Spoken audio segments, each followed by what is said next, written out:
5,000 ते 47,000 पर्यंत आपण हेक्टरी मदत करू शकतो किंवा खरडून गेलेल्या जमिनीसाठी दुरुस्त होणारी जमिनीला 18,000 रुपये हेक्टरी आपण मदत करू शकतो. त्यामुळे मला शेतकरी बांधवाला एवढं सांगायचं, जे या अतिवृष्टीमुळे नुकसान झाले, जिथं खरडून जमीन गेली त्या शेतकऱ्याची जमीन नाहीशी झालेली, त्याला आयुष्यात तिथं जमीन कसता येणार नाही, तरी ह्याच निकषात त्याला 5 ते 47,000 रुपये उभं राहता येईल का? त्याच्यासाठी वेगळं काही निकष देता येईल? आता ह्यातनं आपल्याला शिकायला मिळालं, ह्यातनं काय केल्यानंतर शेतकऱ्याचं हित होईल. शेवटी कसं आहे, हा NDRF चा शेवटी हा निकष आहे.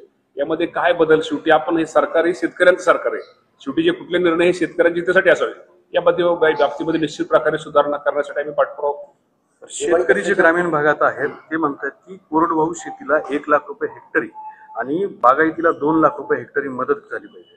शेतकऱ्यांची भावना निश्चित प्रकारे बरोबर आहे. शेवटी शेतकरी आज अडचणीत आहे आणि शेवटी शासन पण तुम्हा सर्वांना माहिती आहे की शासनाच्या वतीने आम्ही एवढंच सांगतो की जास्तीत जास्त आज जी मदत आहे त्यापेक्षा परत भविष्यामध्ये अजून काय त्यामध्ये काय करता येईल की जेणेकरून शेतकऱ्याला जास्तीत जास्त मदत मिळेल, यासाठी आमचा प्रयत्न या राज्याचे मुख्यमंत्री देवेंद्र फडणवीस साहेब, अजितदादा, एकनाथ शिंदे साहेब हे निश्चित प्रकारे करतील. आता काही मदत जाहीर झाली आहे का किंवा त्या संदर्भात काही प्राथमिक चर्चा झाली?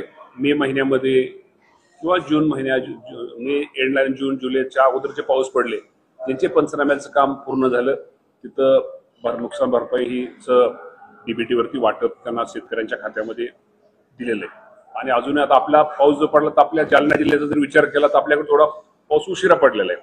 त्यामुळे निश्चित प्रकारे तिथे लवकरात लवकर पंचनामे पूर्ण करून आपल्या जालना जिल्ह्याला सुद्धा नुकसान भरपाईची रक्कम लवकरच खात्यात वर केली जाईल. राज्याचा जर विचार केला तर काल अखेर 2215 कोटी रुपये राज्य सरकारने शेतकऱ्याच्या खात्यामध्ये जमा केले. त्यातले काही जमा करायचे अजून काही राहिले असतील, पण 2215 कोटी रुपये काल अखेर शासनाने मंजूर केले. जे पंचनामे पूर्ण झाले त्याचे. आणि त्यात नुकसान जास्त आहे ते ह्या महिन्यामध्ये नुकसान जास्त आहे. साधारणतः 30 लाख एकर क्षेत्राचं नुकसान, 30-31 लाख ह्या महिन्यामध्ये. त्यामुळे ह्या महिन्यातले पंचनामे पूर्ण कारण रक्कम ह्या महिन्यातली जास्त राहील. आणि विशेषतः जालना जिल्ह्याचा जर आपला विचार केला तर नुकसान आपलं ह्या महिन्यातलं जास्त आहे. त्यामुळे ते पंचनामे पूर्ण झाल्यानंतर मी एवढं सांगेल लवकरात लवकर, पण दिवाळीच्या अगोदर कुणाची नुकसान भरपाईची पंचनामे केलेले शेतकऱ्यांचं नुकसान झाले त्याची रक्कम राहणार नाही. 27 आणि 28 तारखेला पुन्हा असाच मुसळधार पाऊस होईल आणि शेतीचं मोठं नुकसान होईल असा अंदाज हवामान खात्यानं. 100% आता हवामान बदलामुळे आज आज काहीच सांगू शकत नाही, कारण सगळ्याच त्या बाबतीमध्ये तुम्हाला माहिती आहे की आता आपण सगळ्यांनी अलर्ट राहायचं. एवढंच ह्यातनं आपण हे करायचं, आपण जे शिकून घेतलं ह्याच्यामुळं अतिवृष्टीमुळं ह्यातनं आपण अलर्ट राहून आणि शेवटी आता आपल्याला त्या सगळ्याला सामोरच जायचंय. आणि कुठं ओढे नाले कुठं तुंबले असतील, ओढ्यावर कुठं कुणाचं अतिक्रमण असेल, नदीवरती अतिक्रमण असेल, आता ह्या गोष्टी भविष्यामध्ये या सगळ्या ऑटोमॅटिक भविष्यामध्ये निघतील. आणि खरंच त्यामध्ये त्यातला एक थोडाफार तो भाग आहे. त्यामुळं ते थोडं जे पूर्वीचे ओढे आणि पूर्वीच्या ज्या नद्या होत्या ते थोड्या कमी होत गेलेले आहेत. त्यामुळे हे सुद्धा भविष्यामध्ये त्याचा सुद्धा आपल्या सगळ्यांना विचार करावा लागतो. दिवाळी त्याच्या तोंडावर राज्य सरकारने जी मदत जाहीर करण्यात आली आहे ही दिवाळी पुरेशी आहे असं वाटतंय? मदत जाहीर करण्यात आली पुरेशी वाटते? नाही. आता शेवटी जो शासनाचा नियम आहे, NDRF SDRF चे जे नियम आहेत, जरी मदत पुरेशी नसली तर शेवटी काही ना काहीतरी शेतकऱ्याला मदत झाली पाहिजे.